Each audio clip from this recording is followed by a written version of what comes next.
কুমিল্লার মুরাদনগরে গৃহবধূকে ধর্ষণের ঘটনায় প্রধান আসামি ফজর আলীকে রাজধানীর সায়েদাবাদ থেকে গ্রেপ্তার করা হয়েছে। এদিকে ভিডিও ধারণ করে ভাইরাল করার দায়ে ধরা হয়েছে আরও 4 জনকে। প্রধান আসামি ফজর আওয়ামী লীগের রাজনীতির সাথে জড়িত বলে জানিয়েছে পুলিশ। শুধু গ্রেপ্তার নয়, দ্রুত বিচার নিশ্চিতের দাবি এলাকাবাসীর।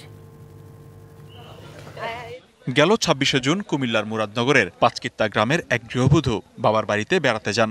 রাতে ফজর আলী নামের এক যুবক ঘরের দরজা ভেঙে ভেতরে ঢুকে তাকে ধর্ষণ করে। দরজা খিলি ভাঙা লাইছে, পরে খিলি ভাঙা আইছে, আজকে মতন আমার সাথে অনেক অত্যাচার করছে। এ সময় স্থানীয়দের হাতে আটক হন ফজর আলী। কিছুক্ষণ পর সেখান থেকে পালিয়ে যায় সে। ঘটনাস্থলে থাকা কয়েকজন ভুক্তভোগীর ভিডিও ধারণ করে সামাজিক যোগাযোগ মাধ্যমে ছড়িয়ে দেয়। এই ঘটনায় মামলা হলেও অনেকটা নীরব ছিল প্রশাসন। সামাজিক যোগাযোগ মাধ্যমে ভিডিও ভাইরাল হবার পর দেশজুড়ে নিন্দার ঝড় ওঠে। দাবি জানানো হয় জড়িতদের গ্রেপ্তারের। এরপর নড়েচড়ে বসে প্রশাসন। রাতেই ভিডিও ভাইরাল করা রমজান, সুমন, আরিফ ও অনিককে গ্রেপ্তার করা হয়। আর রবিবার ভোরে রাজধানীর সায়েদাবাদ থেকে গ্রেপ্তার করা হয় প্রধান আসামি ফজর আলীকে।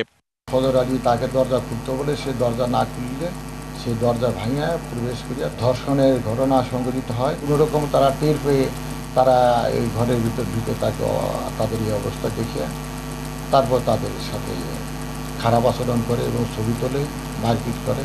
ফজর আলীর রাজনীতি পরিচয় এখনো পাওয়া যায় নাই, তবে সে আওয়ামী লীগের সাথে জড়িত ছিল বলিয়া জানা যায়। এমন ঘটনায় বাকরুদ্ধ এলাকাবাসী। জড়িতদের দ্রুত বিচারের আওতায় আনার দাবি তাদের। সঠিক তথ্যটা বা যে তদন্ত করে যে ইয়াটা হয় এটা আমরা সঠিক বিচার চাই। আমরা গ্রামবাসী যে প্রকৃত অপরাধী তার বিচার চাই আমরা। ভুক্তভোগী নারী 2 সন্তানের জননী, তার স্বামী দুবাই প্রবাসী। DBC news desk.